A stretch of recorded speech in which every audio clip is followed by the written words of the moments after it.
তো বসেই যখন আছি ভাবছি আপনাদের সাথে কিছু কথা আজকে শেয়ার করি। আপনারা হয়তো ভাববেন যে ইনফ্লুয়েন্সিং আজকাল এই জিনিসটা যতটা ভালো দেখায়, এর কনসিকুয়েন্স কি এতটা ভালো? মানে সোশ্যাল মিডিয়া ইনফ্লুয়েন্সার যারা, আমি নিজেকে সোশ্যাল মিডিয়া ইনফ্লুয়েন্সার ভাবি না, কারণ আপনারা হয়তো দেখে থাকবেন আমি রেগুলার ভিডিও দিই না। আমার ভিডিও হচ্ছে সবটাই প্যাশনের জন্য, কিছুটা টাইম পাস, কিছুটা নিজের ভালো লাগা, নিজেকে ভালো লাগানোর জন্য। তো সেই জন্য রোজকার ডেলি আপডেটস তো আমি খুব একটা শেয়ার করতে পারি না, যার জন্য ভিডিও সংখ্যা অনেকটা কম।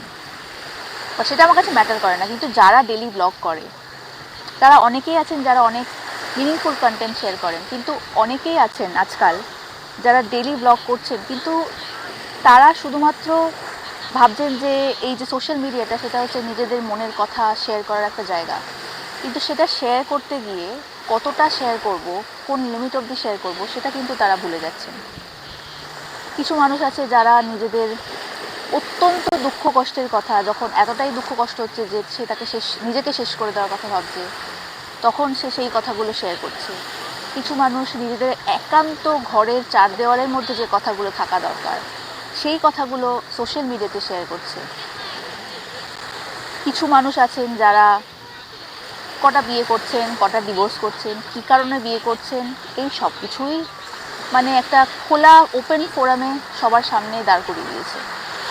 কিন্তু আমরা আজকাল এই ইনফ্লুয়েন্সিং করতে গিয়ে এবং এর থেকে কিছু টাকা ইনকাম হবে এটা ভাবতে গিয়ে আমরা ভুলে যাচ্ছি যে এই যে ইনফ্লুয়েন্সিং বা এই যে কন্টেন্ট আমরা শো করছি, এটা বাকি পাবলিকের ওপর বা যারা দেখছেন তাদের ওপর কী এফেক্ট ফেলছে।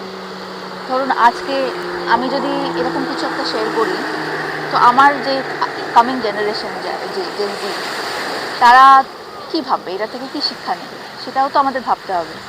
আমরা যখন সোশ্যাল মিডিয়াতে ভিডিও ছেড়ে তার থেকে কিছু ইনকাম করছি, তার মানে আমাদেরও সোশ্যাল মিডিয়ার প্রতি একটা দায়বদ্ধতা আছে, সমাজের প্রতি একটা দায়বদ্ধতা আছে, এবং সেই দায়বদ্ধতা থেকে তো আমাদের ভাবতে হবে যে আমরা কতটা এক্সপোজ করব আর কতটা করব না।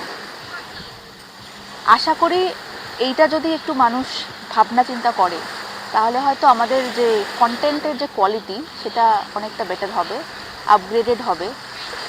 কারণ আজকাল সত্যি সোশ্যাল মিডিয়া খোলা যাচ্ছে না because of this kind of content, যেগুলোর কোনো মানে এর কোনো ভালো ফলাফল তো নেই।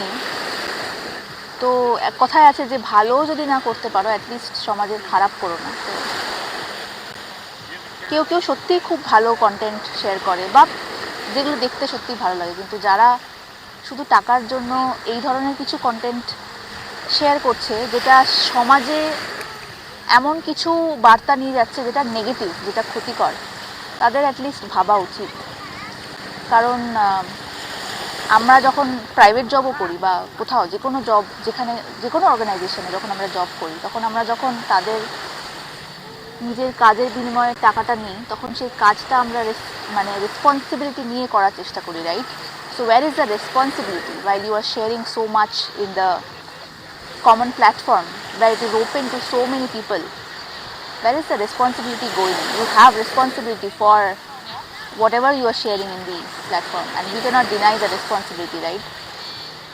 তো যে কজনই আমার ভিডিও দেখেন, আমি জানি খুব কম সংখ্যক মানুষই দেখেন, বাট যে কজনই দেখেন তারা একবার অ্যাটলিস্ট যদি ভাবে আমার কথাগুলো শুনে যে কী ধরনের কন্টেন্ট তারা শেয়ার করছেন এবং কতটা করা উচিত, কতটা করা উচিত নয়, তাহলে হয়তো সবার ভালো হবে। মানে আমার এতে কিছু লাভ নেই, বাট আমি চাই যে অ্যাটলিস্ট মানুষজন শুনে সেটার কিছু একটা মানে ভাবনা চিন্তা, মানে I want them to think about it.